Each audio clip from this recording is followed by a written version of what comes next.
Okay, welcome back to the Pompey Scrapbook. We made it to week 2. Um, so back to have another look at some Pompey games.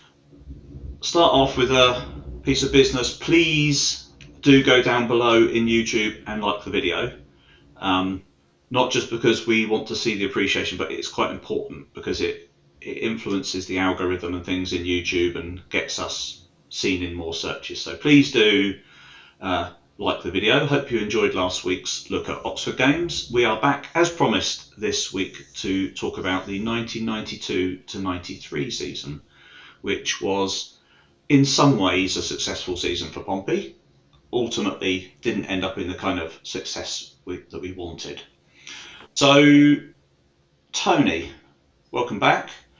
Would you like to tell us what preceded this the season before and what business we did before this season? Yes, nice to be back again. The 91-92 season, the season before, was a real momentous season because that was the year that we reached the FA Cup semi-final. Went out to Liverpool on penalties at Villa Park and had an excellent season in the league as well with a very young team and just finished outside the playoffs.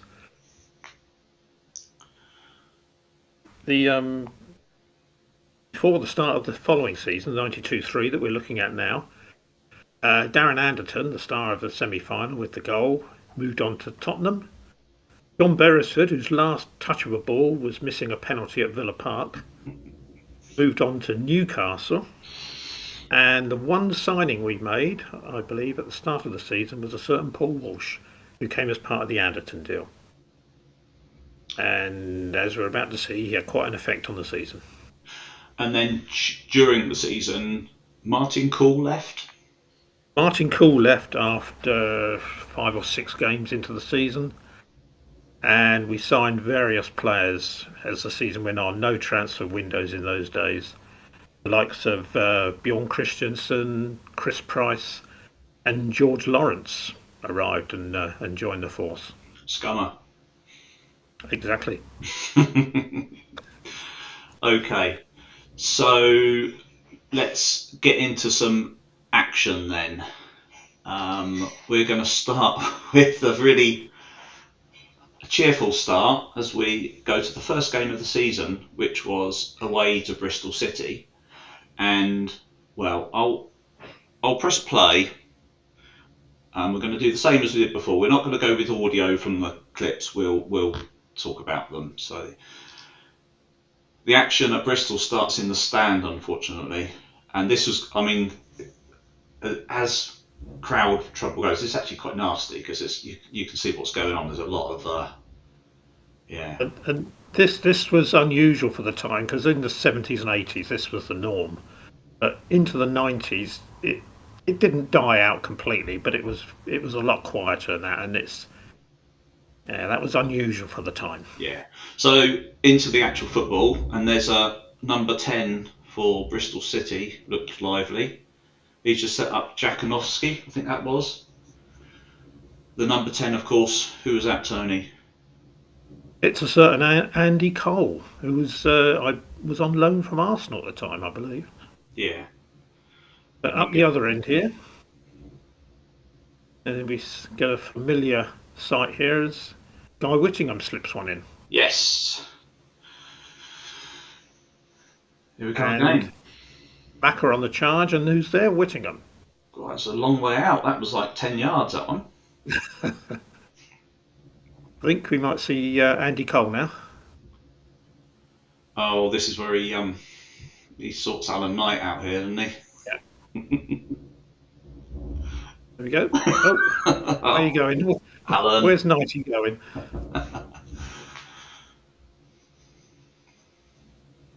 Into the second half? Yeah.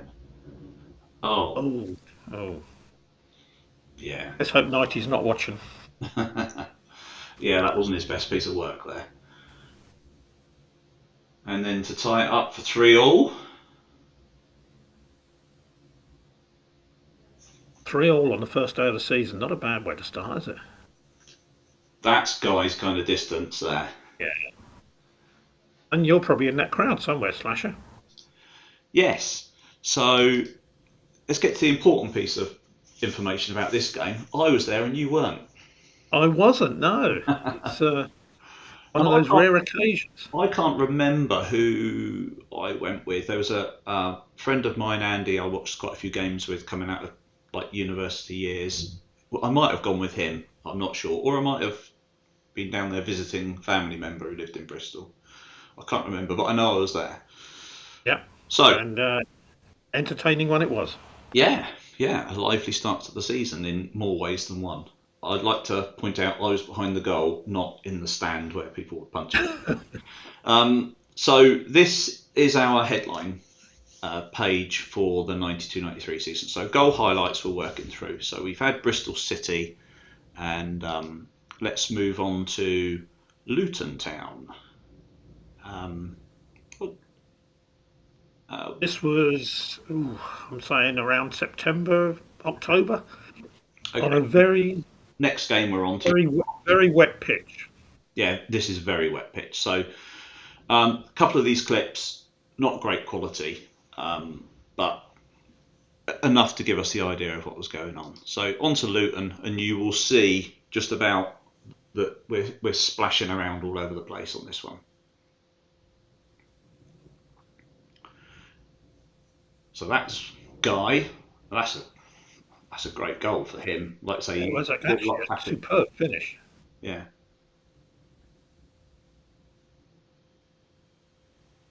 That one was Colin Clark. Oh, there's the water.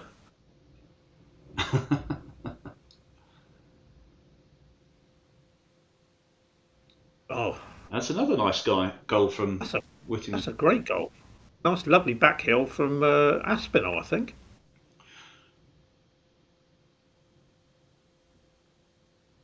So that was all the goal action for that one.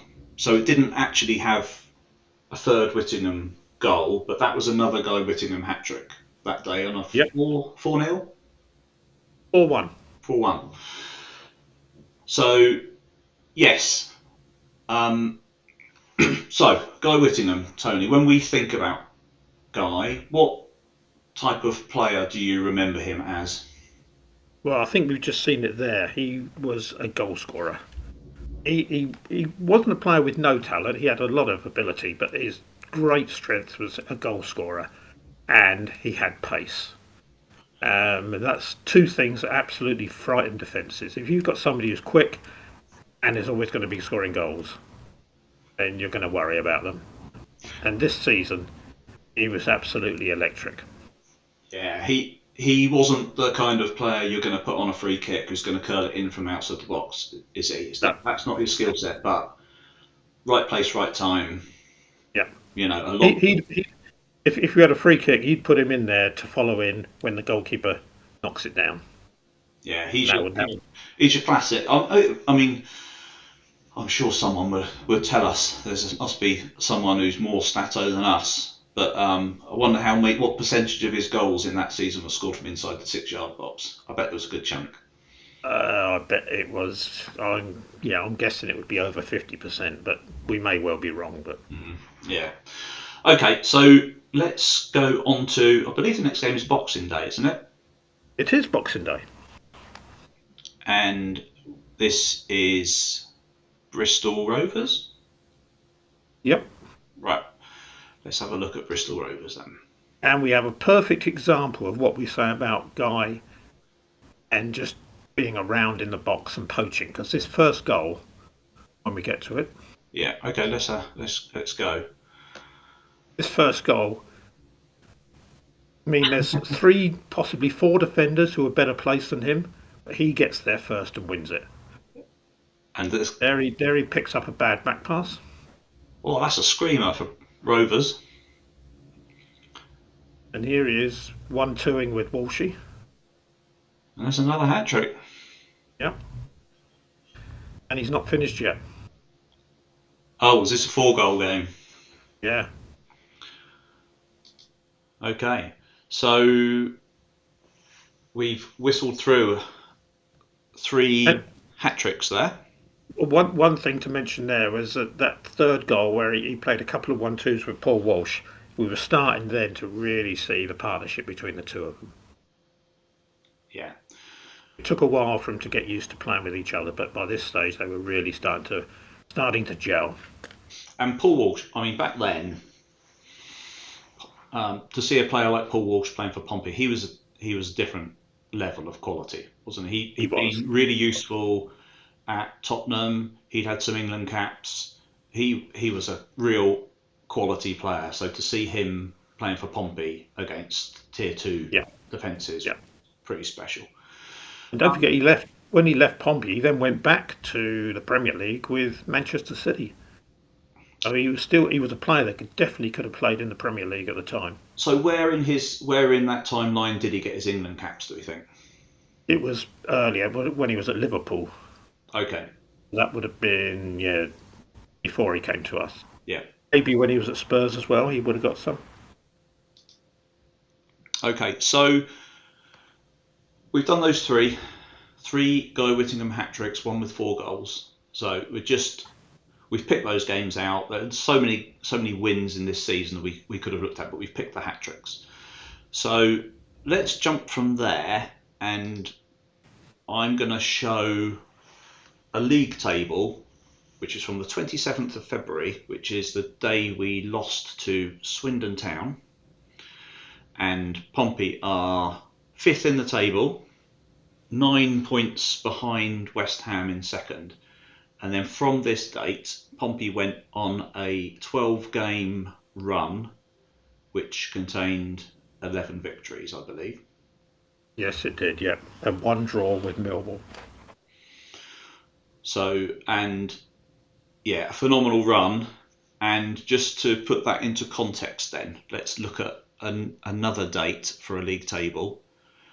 So, the last win. Who was the This last? this was after a 2-0 win over Wolves on the 24th of April, which actually took us top of the league for a day. Yeah, so Newcastle had 2 games in hand. Newcastle always looked like they were winning this league, didn't they? They were. They They were. were. They were generally they were well clear, but we managed to peg them back here. But as you said, they had the games in hand. So more importantly, on this date, with 2 games to go in the season, we were now 3 points clear of West Ham. In What could possibly go wrong? Okay, fourth of these set of games. So fourth hat trick for Guy Whittingham. They're the 4 hat tricks he scored that season. And we move on to a home game against Peterborough, which is right in the midst of that run that we've talked about. So, first up,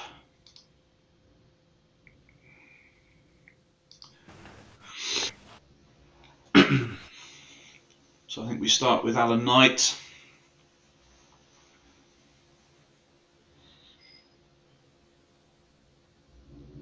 A jersey to be proud of there. Kanye West would be proud of that one, I'm sure. Walshy wins to flick on.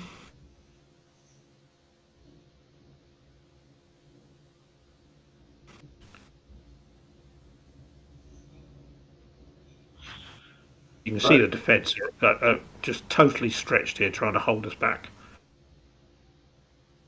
Clockland cross and Witts is there from 4 yards. I think they had a player sat off as well. Probably wouldn't have helped them.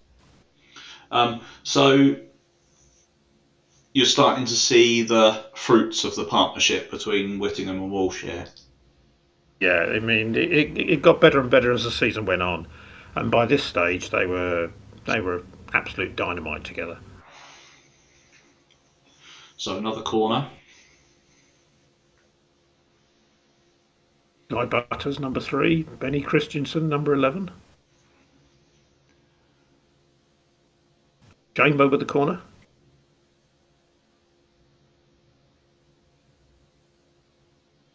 It comes back to Ray Daniel here. And that's a real tap in.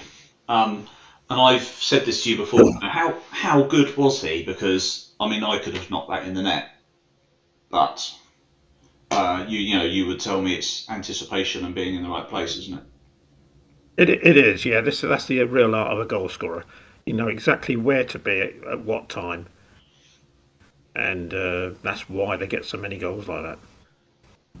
So 2-0. I think we've just won another corner.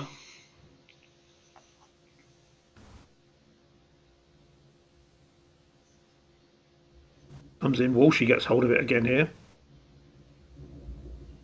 Plays in Chris Price, and at the back post, it's who is it? Guy Butters. Yeah, Solid centre half. No he nonsense. was. He had a really good season as well that year. So into the second half, Peterborough in their lovely green strip, giving up the ball again to Chambo. Nice Chambo, little interchange of passes here. Whittingham, yeah. Chamberlain again, Ray Daniel, Oh, that's a and lovely finish on the volley or half volley. I'm not sure. just on the half volley, I think, from about 6 yards. So another hat trick. Another And hat trick, yeah. lots of games we could have picked out this season to show, but um, as we're focusing on the goals of Guy Whittingham, it seems to make sense to pick all those hat trick games out. Yeah.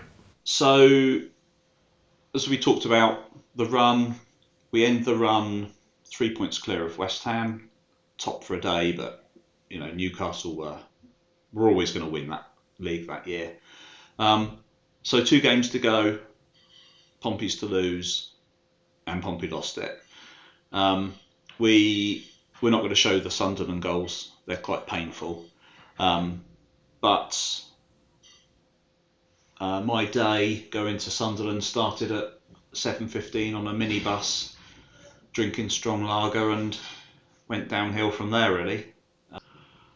So the playoff games then against Leicester. So we'll keep this brief. We know how much you all enjoy the playoffs. So first leg. Actually played at the City Ground, Nottingham. Yes, it was. I believe we were both there for this joyful occasion. We were, yes, both behind the goal. I think Rather, it was a pretty almost, tight, almost, tight game. yeah. This was quite late on, wasn't it? And I just remember that being behind the goal and seeing the gap between Simons and Orford, and he just ran through it. It was too quick for Yeah. him. Yeah. Yeah. So moving on to Fratton Park then. So 1-0 down. And this is early in the second half. Sorry, 1-0 down from the first leg. This is 0-0 Yeah. Yeah. on the night. Early in the second half, a Ray Daniel cross again. George Lawrence at the back winning it, and there's Macca. Yeah, so a nice goal. 1-0 up on the night. And then let's have a look at this goal. So this is... Now, I was behind the goal here at the Milton end, and it was quite clear that this should have been given offside. So Basically, the replay shows quite clearly who's where. I think what we need to remind ourselves here is the intricacies of the offside rule. because Knighty comes out and makes the block, he's out of action. And then when it comes to Ormondroyd, there's only, I think it's Kit Simons with him. He's the only defender there. So it's got to be two defenders, but normally you take it for granted the goalkeeper's one of them. Yeah. Straight after that, virtually a couple of minutes later, Leicester scored again, a good goal from Thompson. So we now need 2 goals to even take it to extra time. So this is Benny Christensen. It's a screamer. But we're back in it. That's where the story ended, though. There wasn't a third goal. There wasn't a fairy tale finish. So Pompey went out, and I think so that was our first experience of the playoffs. We didn't win either leg, and we've had 3 more experiences of the playoffs since then, and we've still not won a match. No, 8 games in the playoffs, 0 wins. Yeah, a few draws, but no victories. Yeah. Not a great record. No. So Pompey miss out by a goal, basically, which when you put it into context, think back to last week's video we watched of us being 3-0, 4-1, 5-2 up at Oxford and not winning. It's a lot of things that let us down. They did indeed, yeah. So As we said then, when it gets that close, you would just think of odd moments. So. yeah, so the last headline: 47 goals in a season. So he scored 42 league goals, 5 cup goals, 47 for the season. Is that good? Is the question. It sounds pretty good, doesn't it? Yeah. So I thought what would be interesting would be to look at some other Pompey players that you would probably think are, some of the best goal scorers we've had, and see what their best season was. So I've compiled this. I can't guarantee it's all right, but I think it's pretty solid. So The interesting thing to note there is that only 2 players have scored over 40 in a season. Obviously Whittingham, and the other one being Farmer Haynes back in the 1920s. yeah, obviously way beyond our time, but I remember the name because it's what we talked about all season with Whittingham. Is he going to beat Billy Haynes' record? So he did, yeah. And then beyond that, and Ron Saunders, the only other one over 30. Which slightly surprises you, doesn't it? Because you'd have thought somebody else would have got more than 30. But So Ron Saunders was prolific in the early 60s. So Mick Quinn, obviously another player in the same vein as Whittingham, and a pure goal scorer. 28 was the most he did in a season for Pompey. Toddy with that phenomenal season when we won the championship, 26 goals. I think they're all league goals, yeah. And then other people that I remember and just think of as phenomenal goal scorers, people like Yakubu, only 19 goals in a season, but obviously there were quite valuable Premier League goals. Worth remembering it was the Premier League then, yeah. Tell me about David Kemp, because he's a goal scorer that lots of Pompey fans sing about. Well, he is, and it's incredible that he's still sung about nearly 50 years later. But his best season there, but the thing to remember about Kemp, he never played a full season for Pompey. He arrived in something like September, October, one season, played till the end, and then the following season carried on scoring goals, but left by March.